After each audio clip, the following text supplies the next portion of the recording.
7 a.m. and it's now time for the Morning Watch. Before we jump into that, let me remind you that the Morning Watch today is sponsored by Home and Things, your construction, building, finishes superstore, and also Chris and Charles. When you think loans, think Chris and Charles.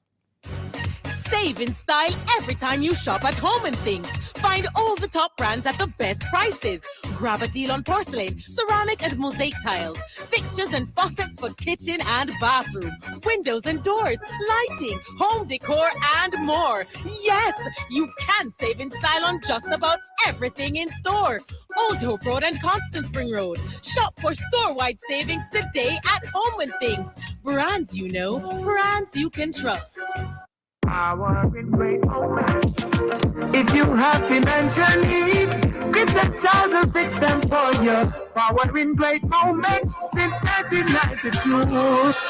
Oh, we have it all. Power in great moments. Relax, you got Chris and Charles. Oh, we have it all. When you think alone, think Chris and Charles. Listeners to Love 101 FM are advised that the views and opinions expressed in this program are not necessarily those of Love 101 FM.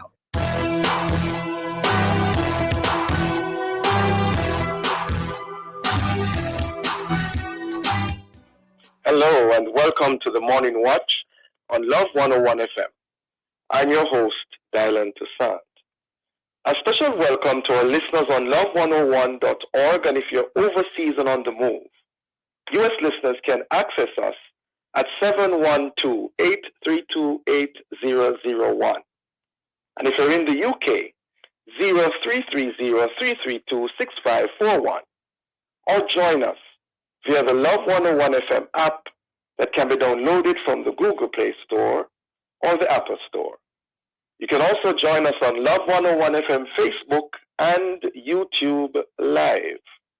In the first watch today, cleaning up after ourselves, a hard act to follow. And in the second watch, the quandary of a priest informing on the confessor. For our social media question, we ask, what suggestions do you have for keeping our public entertainment spaces free from litter? We're asking you to share your responses on our Love 101 FM Facebook page and YouTube channel, and also on WhatsApp 876-997-3125 using the hashtag The Morning Watch. We'll share your responses later on in the program, but before all of that, here's I quote. Good morning, good morning. Today's I quote is an inspirational quote, and it says, "We cannot solve problems with the kind of thinking we employed when we came up with them." And it's by Albert Einstein. Great. Good morning, Jukal. Morning, morning. Good morning. How are you? Well, let's start the ball rolling. What's your response to the feedback question? Okay. What suggestions you have for keeping our public entertainment spaces free from litter?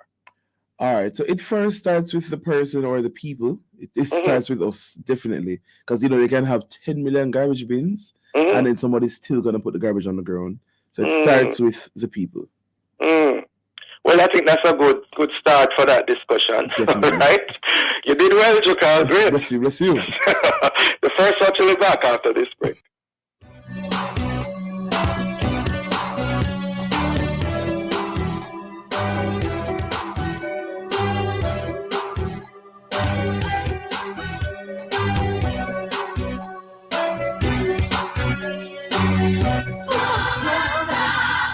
The National Women's Ministries of the New Testament Church of God in Jamaica presents its annual Caribbean Women's Conference, Thursday, April 20 through to Sunday, April 23. Opening service, Thursday, April 20 at 7 p.m. at the Glendevon New Testament Church, and the Give Back Community Fair with medical, legal, counseling services, and prayer walks happens Friday, April 21 at 9 a.m. at the Glendevon New Testament Church, Care packages will be issued to seniors and the needy, and Love 101 will bring you live links throughout the day. The awards service is on Friday, April 21 at 7 p.m. at the Montego Bay Convention Center. Plenary sessions and workshops will be held on Saturday, April 22, 9:30 a.m. to 2 p.m. And the closing session is on Sunday, April 23 at the Convention Center with delayed broadcast on Love 101 FM. It's a great way to reach those in need and spread the love of Christ. The National Women's Ministries of the New Testament Church of God's annual Caribbean Women's Conference, Thursday, April 20 through to Sunday, April 23. A Love 101 endorsed event. We can make a world of difference.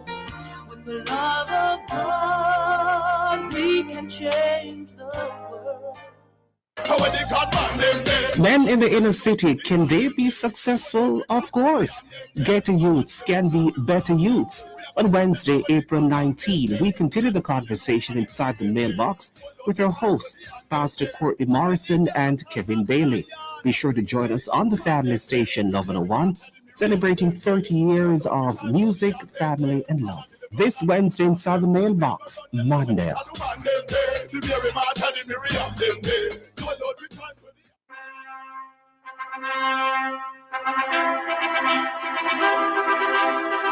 The truly marvelous program to have and to hold is back this Thursday, April 20 at 5:30 p.m. with 14 tools for a successful marriage with our host, Mrs. Colleen Beckles, and co-host, counseling psychologist Andre Allen Casey. You wouldn't want to miss it. Be sure to join us right here on Love 101, the family station, celebrating 30 years of music, family, and love.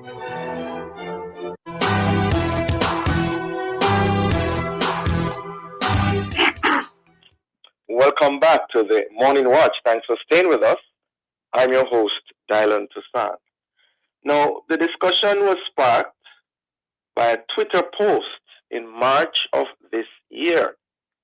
It was of pictures depicting a pileup of garbage in between the boulders along the Palisados Road. It made us think of the St. Jago High School students who cleaned up after themselves at Champs this year, which was probably inspired by the Japanese at the World Cup. Hence the questions: why is cleaning up after ourselves seemingly such a hard act to follow? And what really are the consequences of not doing so?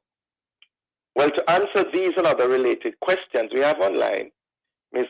Lauren Creary, Program Director of Jamaica Environment Trust, Mr. Audley Gordon, Executive Director of NSWMA.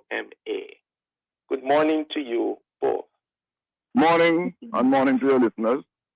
All right, good morning. All right, good to have you both with us. Well, what are your opening thoughts on the aforementioned pileup of garbage on the side of the Palisados Road and vis-a-vis the reported actions of the St. Jago High students? Beginning with you, Ms. Creary.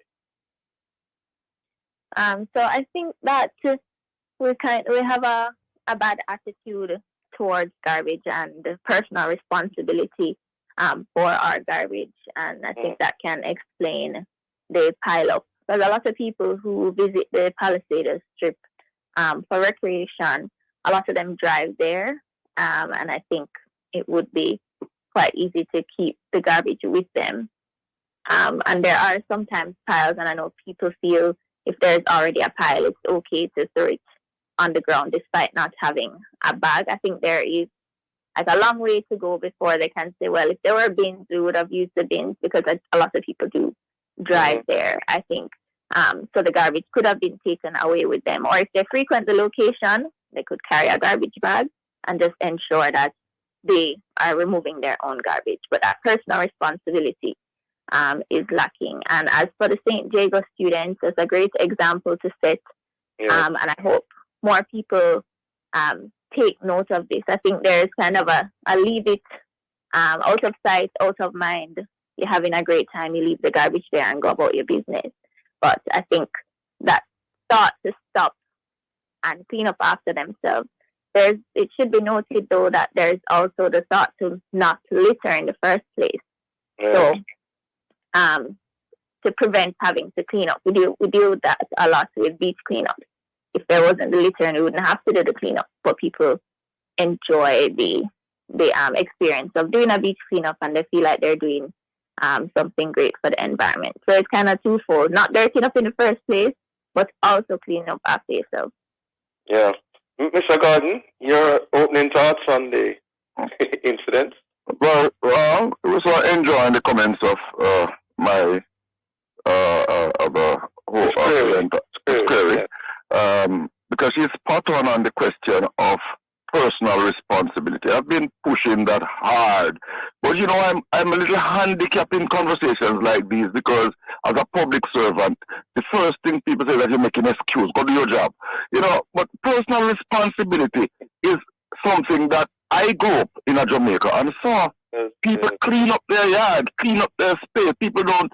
There is a breakdown, a fundamental breakdown, where it is no longer cool to clean up. It's more cool to dirty up. And I don't know when we get here, but it's a long time coming. And the Palisades strip, for example, a lovely strip. Some people hang out there. You pass in the city, people. It does a nice vibe, you know. And so why would people leave garbage behind there? Yeah. Nobody lives there. So how did the garbage, you know, we took it there. Yes. And we left it there. No, that's a breach of your civic conscience. I'm assuming that we do have civic conscience. Yes. On the other hand, you want to big up the St. Jago High students, Mr. Hart. And I did that on a number of occasions before I do it again, because it's worth mentioning, it worth bigging up. You know, it doesn't diminish it in any way, the fact that the Japanese did it at the World Cup first. We saw that there. It is something that we should copy. Those are things that we should copy, and proudly so. Yes. Ms. Creary, what really are the health, environmental, legal implications of littering, both in public and private places? Well, there is a negative impact to the environment. A lot of the garbage and litter that you see ends up, that is on the street, ends up in gullies and washes down into the marine environment. And we see and can tell the types of garbage that end up on our coastlines through the data that we collect at our annual beach cleanup activities. The Kingston Harbour is an example of an area that is highly polluted because of garbage that comes down from Kingston. It's illegally dumped, it's littered, it washes down, and it ends up in the marine environment and has negative impacts on the ecosystem, marine ecosystems. And, you know, livelihoods are affected at this point. Fishers are saying that they're catching fish with plastic in their stomachs. And so the negative impact there is very obvious, and they are dealing with it day to day. I think there's a disconnect between what is happening in the environment and the people littering. They don't think their one bottle is the problem. And also you have the issues of public health, rodents, vermin, vectors for various diseases. These pile up of garbage and the littering of garbage and dumping into gullies exacerbates all of these issues of public health. And also burning is a big issue. Open burning is illegal. There is an issue with enforcement of those regulations, but burning is illegal. Many Jamaicans don't know that because we have that culture of burning garbage. But when you burn plastic, there are a lot of toxic chemicals that are released that are carcinogenic. So they cause cancer-causing. I'm sorry, Ms. Creary. Could you just hold that thought? You're up on a break. We'll be right back. Yeah.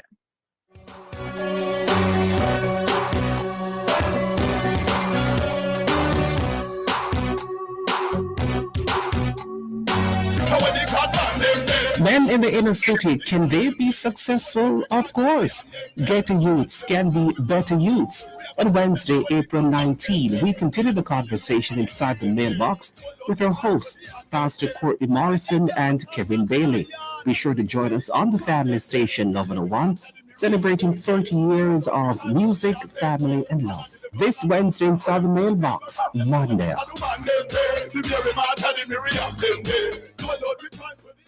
Entrepreneurs, now you've got more support in your corner. Sagicor Bank Business Resource Center, where entrepreneurs benefit from free training in business management, financial support and guidance from pros, as well as research capabilities. Sagicor Bank, in partnership with the Jamaica Business Development Corporation, brings you this first center of its kind for small entrepreneurs to develop and grow. Let's help you take your business to the next level of success. Contact Sagicor Bank Business Resource Center today. WhatsApp 876-997-3745.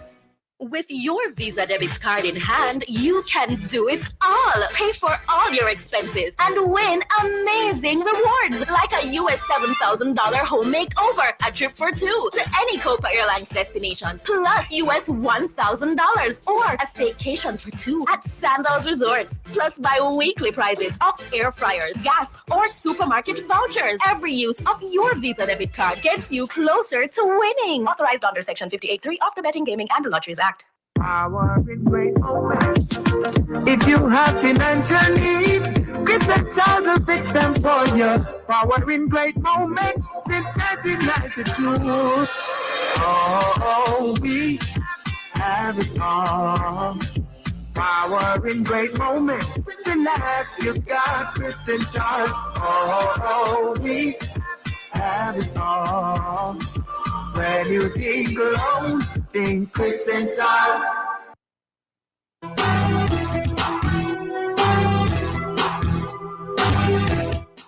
Welcome back to the Morning Watch. Thanks for staying with us. I'm your host, Dylan Toussaint. And in this, the first watch, we are, looking at the whole matter of cleaning up after ourselves. And we're asking, why is it seemingly such a hard act to follow? In so doing, we have online Mr. Audley Gordon, Executive Director of NSWMA, and Ms. Lauren Creary, Program Director of the Jamaica Environment Trust. Ms. Creary, before the break, I knew that I had interrupted you, but I gather that Mr. Gordon has to leave soon. He has another engagement. So, Mr. Gordon, let me just ask you quickly before you go, what are the major challenges faced by your organization when confronted with the realities as we have been speaking about the pileup of garbage, etc., the littering? All right, so it is a cultural defect. It is a cultural defect. And another morning I could come and talk to you about how bad this cultural ill that we're facing. Look, you will be on Nutsport Boulevard, in the heart of New Kingston, Hope Road, any one of the major thoroughfares, and you will see people throw things through a car window like nothing is happening. Mm-hmm. It is now seeped into the culture, a culture of nastiness. And it's going to take a few years of sustained public education backed by the kind of fine structure and robust enforcement unit, apparatus. So we do not have that now? We don't have a robust enforcement unit? We do have everything that I've mentioned now. We do have some level of public education. We do have some level of enforcement. And we do have a fine structure. All of which are inadequate. You don't change culture overnight. Culture, to change the culture, you could take a generation. Oh. And it has to be sustained effort. Sustained. That means you don't do a piecemeal thing, like a one campaign here, a one campaign there. Jet is on, and she'll tell you that, I know she was there at the time, that they run what was considered by many a successful No Dirty Up Jamaica campaign. But then if you don't sustain it, you're back to square one the moment the campaign is over. Even during the campaign, you're having challenges. Let me tell you where I'm at with the cultural defect. We have erected no dumping signs. People dump right at the foot of the no dumping signs. Yes, so what do. we see here is culture, and if we don't see it as such and attack it as such, then we will be losing. Well, I know you have to go, Mr. God, but how you respond to the fact that persons might say organizations like yours need to be more proactive, and also ensure that the garbage is picked up. Because what I think some people are arguing is that they see a little pile. By the end of the day, that pile increases and becomes a health hazard. So if we have more, regular cleaning up, I don't know. Let me respond to that right off the top, Rick. Yeah. Look, you can't put an enforcement officer at every square inch of Jamaica. Mm-hmm. 1. 2. We collect domestic garbage that is containerized at a gate. That's how all jurisdictions do it. You don't drive around searching for, I wonder where they dump some garbage. Now, let me go and look. Right? So it is unacceptable to prefer that as a reason. You go out to the Palisades to have fun. You go wherever you are, you're traveling in a motor vehicle. You have a duty to take responsibility for the solid waste that you generate and to keep it on person or in your vehicle until you find a receptacle or until you see where there is an arranged disposal facility. Do you think there are enough receptacles in our Jamaican roads?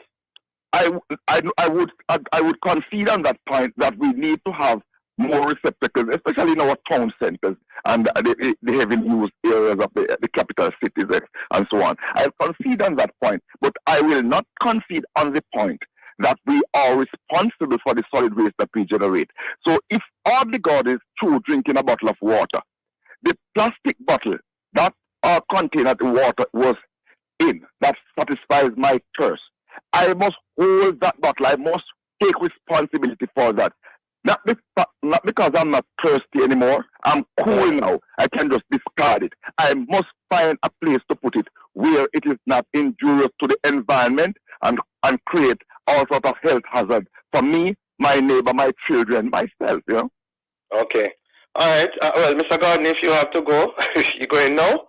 Yes, I have to because. All right. Thanks so much for joining us. But I will come back another morning because this cultural art. Yeah, we need to talk more about it. Critical to talk for us to get that going. Yeah, cool. Great. Stay safe. Miss Creary? Yes, Yes, you had mentioned before the break, you said the whole matter of the open burning being illegal. I wanted to say more on that and drill down into that because when some people argue that they're actually doing the burning because they see the litter, they see the pile up of garbage, they are health conscious, they are concerned about this thing getting any worse. So that's why they do the burning of the garbage.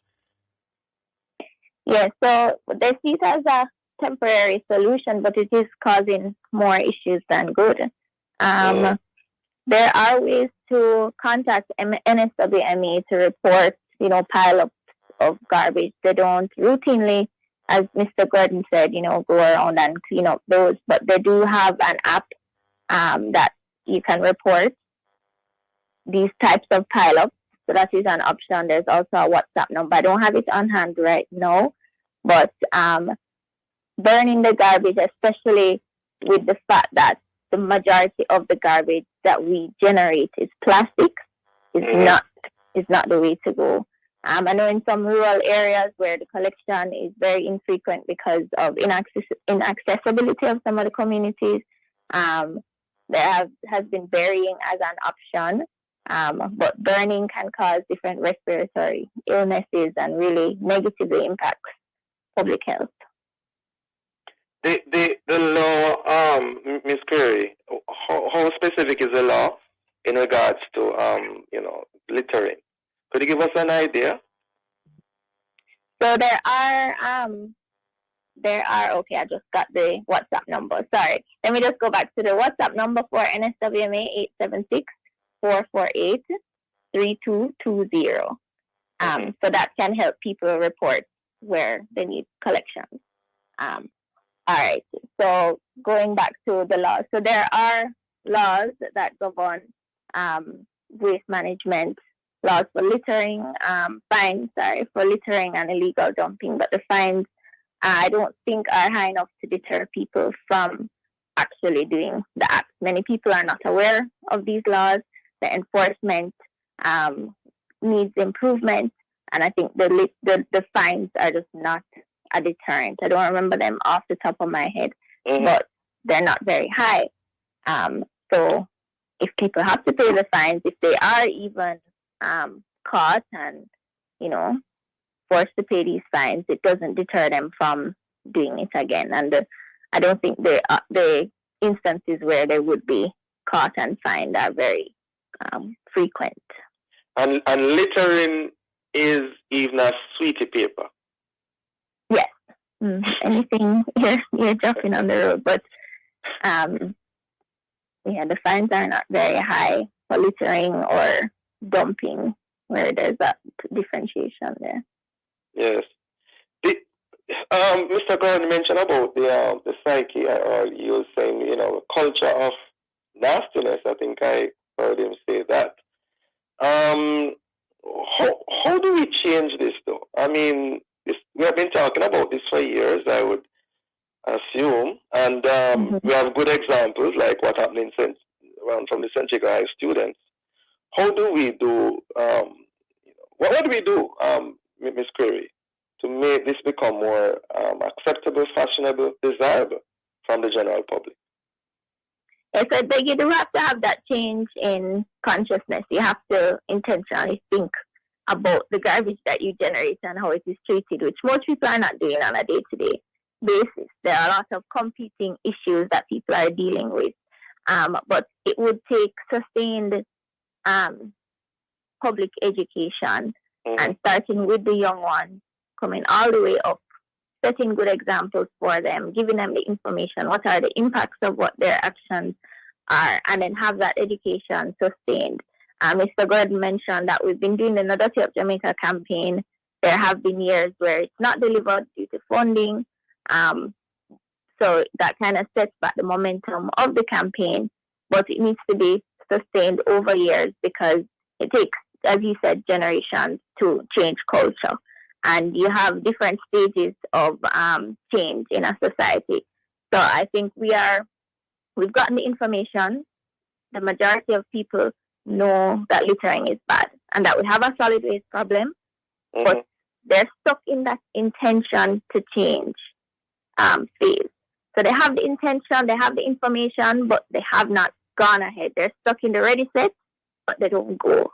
And that's the issue, I think, that we're facing right now. We have the information overload, but we need to change the behavior and somehow influence people to make that step.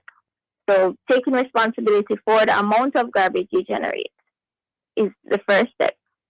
And then what you do with that garbage is the second step. But in addition to education, the enforcement, the legislation also have to go hand in hand. And then the infrastructure, having the bins, having the collection. So all these things go hand in hand to, move towards solving that problem. Yeah. And just for the record, Ms. Creary, the Not Dirty Up Jamaica campaign, I think, was excellent. I'm not sure I saw cartoon figures and all of that at times. Yeah. What happened? Just for the record, what happened? Why is it really this So it was launched in 2015 and it ran until 2020. And as with many other great projects, funding was lost during the pandemic. And we are actually delivering the project now. We have been since September of last year, and we've gotten funding from a new donor. The Global Environment Facility Small Grants Program is now funding Nudity Up Jamaica into next year. And we will soon have more new animations dealing with new issues, new jingles. So we're all preparing for that, and those will be launched later this year. But we are in communities working directly with them to set up recycling and composting programs and so on. So we're out here doing the work. Okay, well, that's good news. Well, we're out of time, Ms. Creary. Thanks so much for joining us this morning. Interesting, informative discussion, and keep up the good work, and may it even grow and glow. All right? All right. Okay. Bless you. Listeners, the Morning Watch will return in just a moment.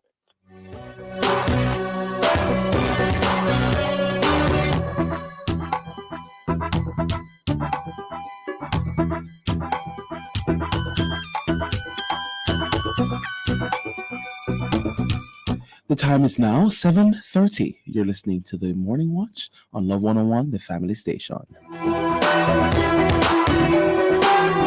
Breast cancer is real. Cervical cancer is real. Heart attack and stroke are real. And so are pregnancy complications. As a woman, if you are hit with one of these critical illnesses or complications, your whole life can be turned upside down. Total Woman Insurance Plan gives you real insurance protection for up to 15 major critical illnesses, life insurance, and other benefits, including free cancer screening. Get serious about your coverage. Get real protection with Total Woman Insurance Plan from Sagicor Life.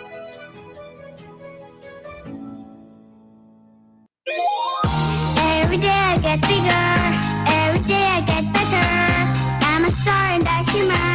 Watch me grow, I'm a winner, yeah. Every step that I take, oh yeah. Feeling great cause I'm learning, yeah. I'm a star and I shimmer.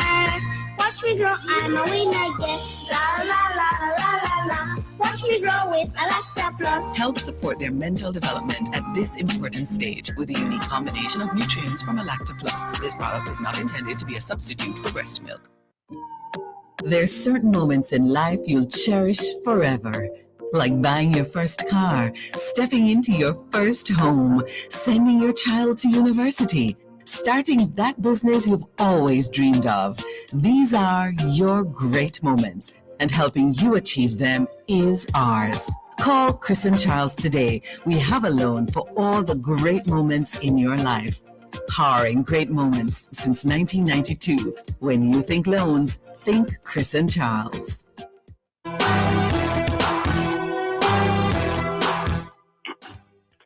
Welcome back to the Morning Watch. Thanks for staying with us. I'm your host, Dylan Toussaint. Let's now look at the newspapers to see what Jamaicans and others are saying and doing. In the Gleaner, simmering tension. JCTU throws down gauntlet. Says public sector normality subject to result of government meeting. And also in the Gleaner, and the Gleaner has it as multiple referendums. I'm wondering if that should be referenda. Could be on the cards. Malahoo Fort gives update on constitutional reform. And then in the Observer, ISA to limit foreign nationals competing in high school competitions. Also in the Observer, war on guns. Regional leaders and regional leaders end the symposium with declaration to combat trade in illegal weapons. In Loop News, tourism will be Jamaica's biggest driver of economic growth, says Bartlett. And also in Loop News, young girls unstoppable in under-20 qualifiers secure place in final round. Those are some of the major stories in our newspaper. Coming up next, we'll read some of the feedback from our social media question. What suggestions do you have for keeping our public entertainment spaces free from litter? What suggestions do you have for keeping our public entertainment spaces free from litter? We're asking you to leave a comment on our Facebook page and YouTube channel, Love 101 FM Jamaica, or WhatsApp 876-997-3125. Soon come back.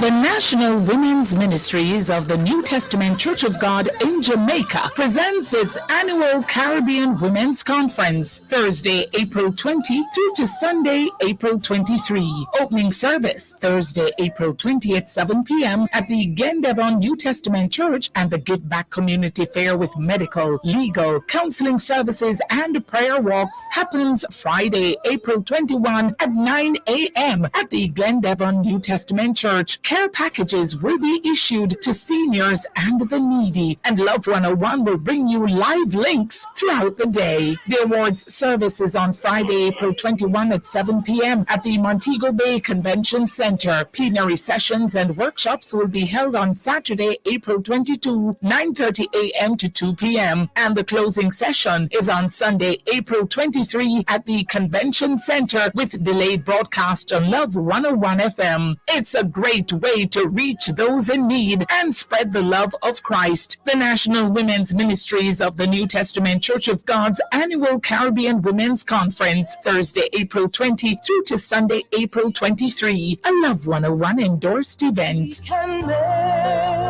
a world of difference. With the love of God, we can change the world.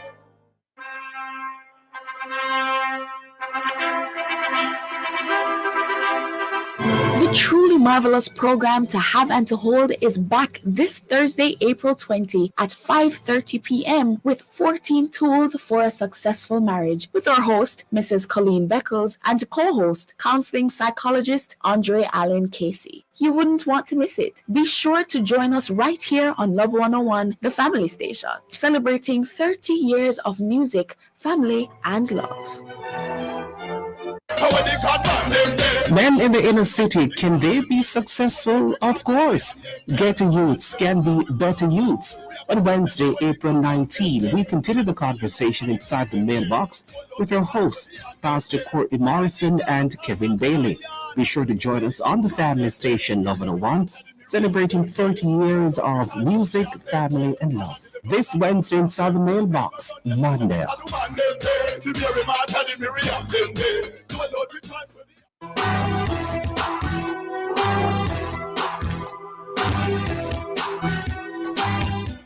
Welcome back to the Morning Watch. Thanks for staying with us. I'm your host, Dylan Toussaint. Let's now join Jokal for a look at how our Facebook, YouTube, and WhatsApp friends answered today's question. What suggestions do you have for keeping our public entertainment spaces free from litter? Jokal? Yes, good morning, good morning. So I do have some responses here on our line, especially on our WhatsApp line. It's buzzing over here, so let's just jump right into it. So firstly, I have Marcia. Marcia says, good morning. I think everyone has a responsibility not to throw rubbish on the ground. But however, I think the person hosting the event should clean up after. And then we have one here from Carl Williams. Why would persons not clean up after themselves? That beats me. I don't understand that at all. I think we should start by training our children to clean up after themselves. We also place more garbage bags or garbage bins at strategic points. This one is by Sister Yvette. Few years ago, good morning, sir. Few years ago, they introduced the anti-litter law. The anti-litter law now work anymore. I had an experience with this man driving past and showed food, and when I said litter bug, the man waited for me because I was coming out of one avenue and he was driving on the street. And him faced me, you say, if me did have the gun for me with this, that, and him asked me, say, if the Governor General, the Prime Minister pass, if me that tell them, see, me say, yes, we don't have any more civic pride anymore. Everybody used to clean up them little area and support. No, everybody just throw them garbage, them eat them, walk them, just throw it, them fling it through car glass and everything. We country have become a dump. Everywhere you walk, you see garbage. Why we really have to take it serious? Epidemic. We work up with these nastiness. This one is by Sister Yvette. Merle Grace says, I think they should have garbage bags at places all over the events. Warn patrons, that cleanliness is next to godliness. And that's a few of what we have here on our WhatsApp line. There's one final one. This one is by Edna from Mobay. Good morning, Morning Watch. Yes, to keep our public space clean and tidy, it starts with us individually. It has to be an individual thing. Sometimes you wonder if the people them know better. You know, them just take the things and fling here and there is a bin right there in your eye. you want God. You understand? But it's all about disciplining yourself. If I eat a sweetie, yeah, my handbag have to be my garbage bin at times. Yes. If I eat a sweetie, I put the paper in my bag. When I'm cleaning out my handbag, then it go into my bin. Yeah. I wish everybody would look at it that way. I hate to see rubbish on the roads. I hate to see people throw things through windows. I just hate it. It's not nice. It's our country. We must help to keep it clean. Come on.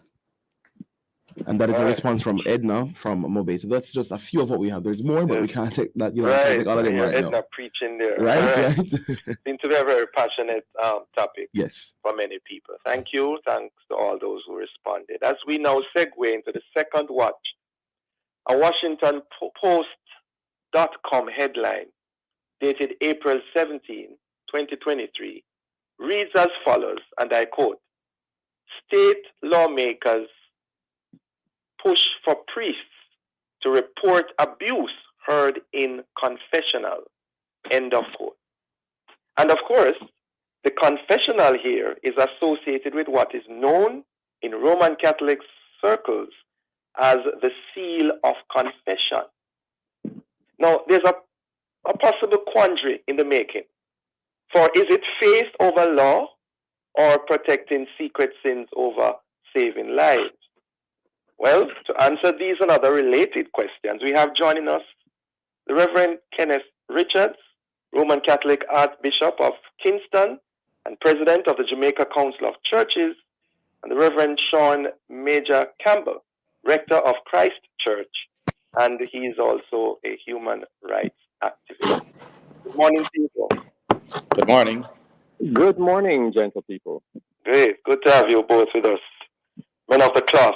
All right. Gentlemen, what are your initial thoughts in light of the aforementioned headline in the preamble? That is, U.S. state lawmakers push for priests to report abuse heard in confessional. Beginning with you, Archbishop Richard.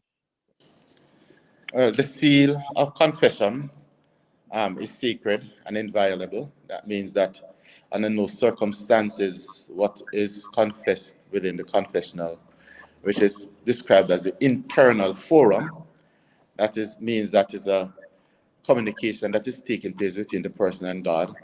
The priest acts in the person of Jesus Christ in that situation. And so what takes place in that internal forum cannot be divulged. And so no state or no one, can force the priest in that circumstances to divulge even a crime if it's mentioned in the confessional to any authority, or even to the person himself outside the confessional. The person would have to bring that up voluntarily for it to even if it's a criminal act. Even if it's a criminal act. To divulge it? It cannot, because it's as if that person was kneeling on and praying to God himself, by God himself. So the priest is not acting as a man in that circumstances. He's acting as a representative of God. And is it that exclusively Roman Catholic edict stance, or is it, as far as you know, it's outside? Well, I think that, I know that is part of our canon and a mode of operation in the Catholic Church. I know for some persons, the seal of secrecy and confidentiality may obtain in varying degrees, for them, but I'm not aware with respect to the extent and how seriously they put it. All right. Well, before the break, let me just bring in Reverend Sean Major-Campbell.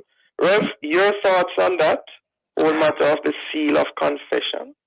Well, the first thing I would note, if I might say an overarching principle that I work with, is that wherever there is a conflict between politics and human rights, religion and human rights, philosophy and human rights, whichever, I believe the human rights position ought to prevail.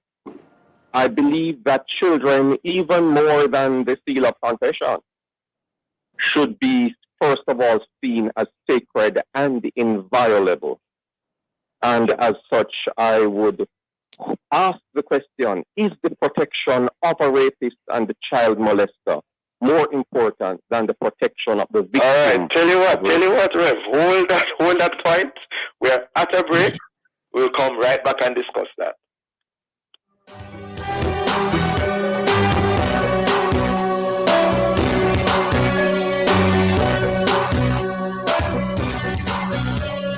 Sardine for the chef and the beginner.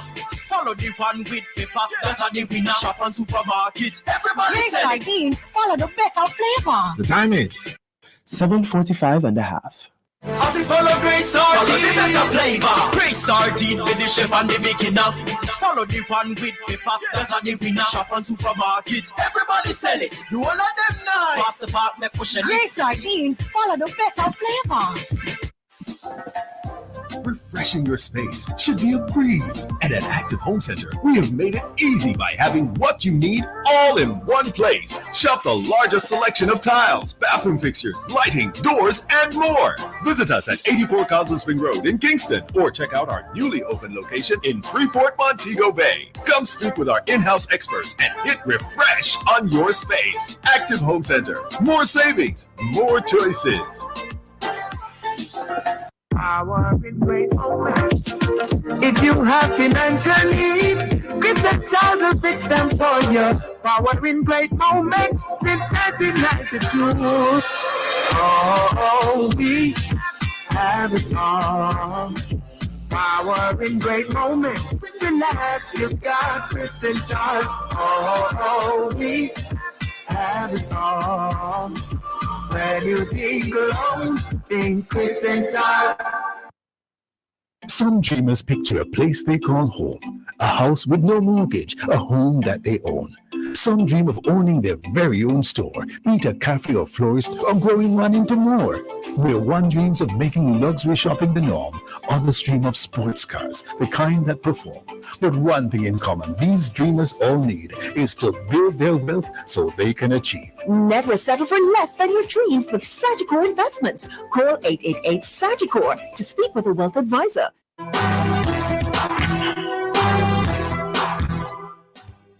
Welcome back to the Morning Watch. Thanks for staying with us.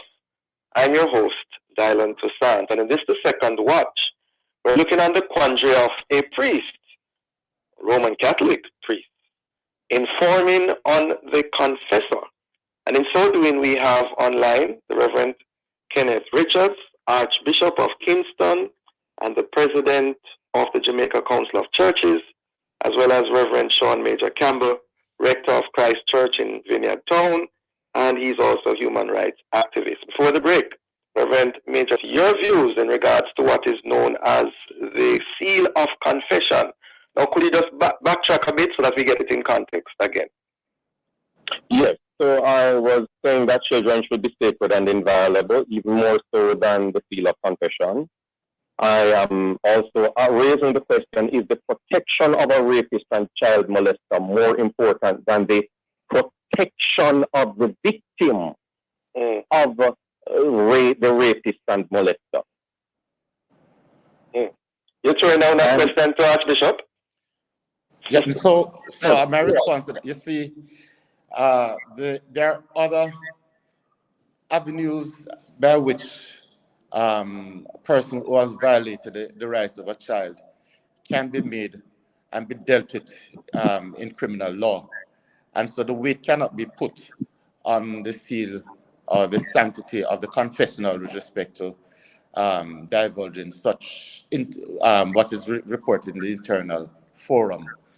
For argument's sake, if a victim comes to confession and confesses that they have been violated by someone, then one of the instructions that they would be given to such a person who is a victim is that they have a right to take it to the public authorities to be dealt with, whether inside the church or outside, or in terms of the legal fraternity or brought to criminal. How Archbishop, would that work in the Jamaican context, especially in terms of the rights of the child, the law in Jamaica?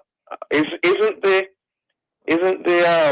priest obligated to report anything in regards, especially to child abuse, to the authorities? Or priests are prepared through a Virtus program, or anyone working within the church, the Virtus program, to recognize signs and identify signs of abuse, whether mentally, physically, of persons, and especially. No, not signs only. No. But I'm giving you, stating to you the context in which you operate. And so, if the priest recognizes and identifies that, or it is brought to them their attention by somebody reporting, then they have a right to therefore bring that to the authorities. But what takes place in the confessional is inviolable.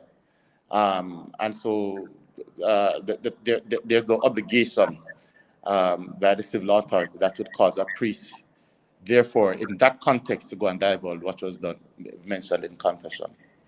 So the priest then in that confession, not wanting to break the what do you call it again? The seal of confession. Seal of confession could actually be going against the law of the land and suffer the consequences, correct? And yes, and he'll suffer the consequences, yes. And they are willing to do that?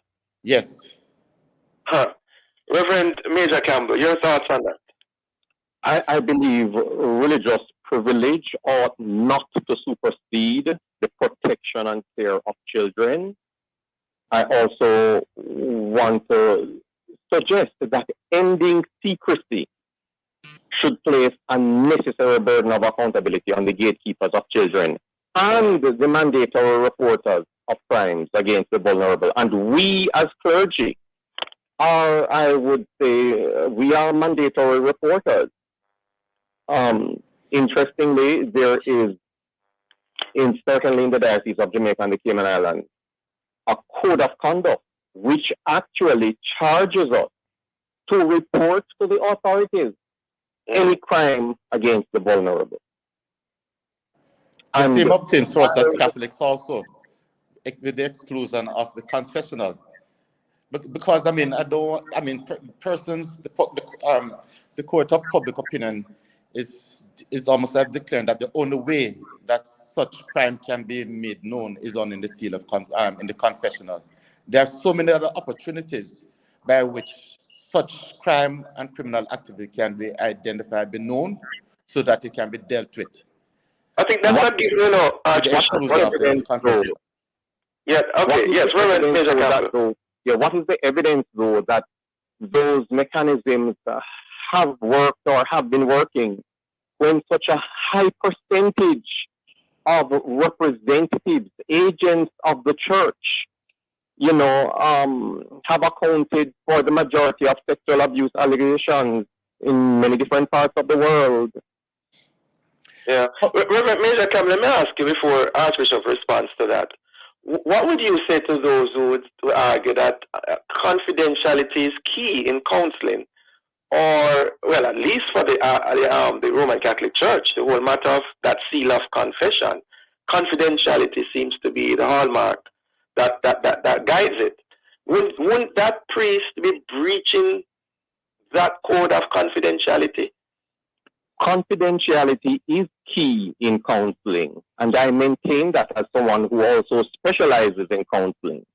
However, I declare upfront to clients, not just by word of mouth, but in print, it is handed to them. If you divulge anything that indicates that you have hurt someone, you intend to hurt someone, etc., etc., etc., I do not guarantee confidentiality at that time. You say that upfront to your people? Correct. Then again, I'm not sure, Archbishop Richards, perhaps you're saying the confessional scenario is different than counseling? Far superior. But even with respect to confidentiality at that lower level, and it has to be safeguarded also. And there are ways in which somebody comes to you for counseling. There are various avenues that you can apply with respect to allowing that person to take or allowing you to take the matter, if it involves criminal activity, to the next outside of that forum. You know what? I don't want. I mean, the argument, you know, is putting the weight of the burden on the seal of confession, the sanctity of the confessional, with respect to recognizing, identifying crime and dealing with it. There are so many other avenues. That Does that include murder? Just curious, Archbishop Richard. Does it include murder? It includes murder also. Huh? It includes murder. Wow. Wow. It's just as if that person knelt down by the bedside and spoke to God. The civil authorities are not going to know. And in the churches, that is how persons confess their sin. In the Catholic Church, the priest becomes a minister, acting in the person of Jesus Christ to communicate, give direction, apply medicine. So I don't know. How you equate that, Archbishop? Obviously, the priest is not God. What's that? Obviously, the priest is not God. How you equate it? He acts in the person of. So in the confessional, he's not acting as an ordinary man. Wow. He's acting as a minister and agent of God. Okay. Yes. Reverend Major-Campbell, your response. Yes, you know, my mind is going to the Archbishop of Canterbury, who is maintaining that for us to have, and this expression is a fairly modern, new concept and term, safe church. Recognizing that across the world we have to move to a position of safe church.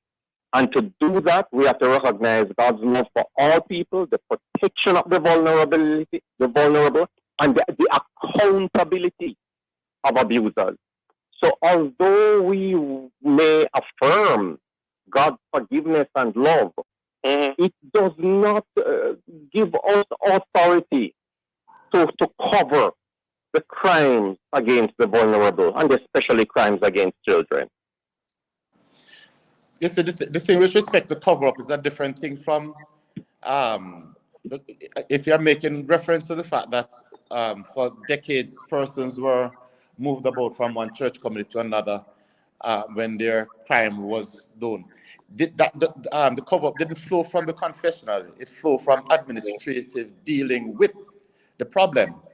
And so that is where the action needs to be taken. That when it is being dealt with as an administrative problem, and it would have meant that the information would have come outside of the confessional, then the obligation is there. I mean, in the Archdiocese of Kingston and across most dioceses, I have pre-signed a declaration that if you do anything that is criminal, it will be turned over to the court. You see, but it will be found out and will be revealed whether by reporting by the victim, persons who are aware of the victimization that is taking place, and that comes to the authority. There's a process by which then it is investigated. And if there is a criminal activity identified at the outset, it goes immediately. And so our priests are informed of that. But that excludes the sacrament of confession, because that is inviolable in that context there. Yes. Robert Major-Campbell, you have the final word. Well, I guess the final word that comes to my mind is a word that was shared in 2017 by Bishop Howard Gregory at the time, when he said it is our responsibility to see that situations of victimization of minors and the other expressions of misconduct which we encounter in the course of our ministry are reported, so that appropriate action can be taken in the cause of justice for the vulnerable ones in our society. And the appropriate action means what? In this appropriate action is reporting to the authorities. And anything that will facilitate justice. Restorative justice, other just forms of justice at the highest level. In order to have a safe church. Gentlemen, thank you so very much for joining us this morning. I think persons have been enlightened to what are the views, what are the tenets of the different religious groups. Thank you too, and thanks to Archbishop. Yes, have a safe day. Okay, Sean. Great. Thank you, listeners, for being with us. Join us again tomorrow as we continue to set the stage for discussion of topical and controversial issues. Indeed. For information or get copies of this program, call our production department at 876-968-959627. This has been the Morning Watch, thanks to our producer, Kathy Gale, and our guests. I'm Dylan Toussaint, and you're back to Love in the Morning with Chukaldaya.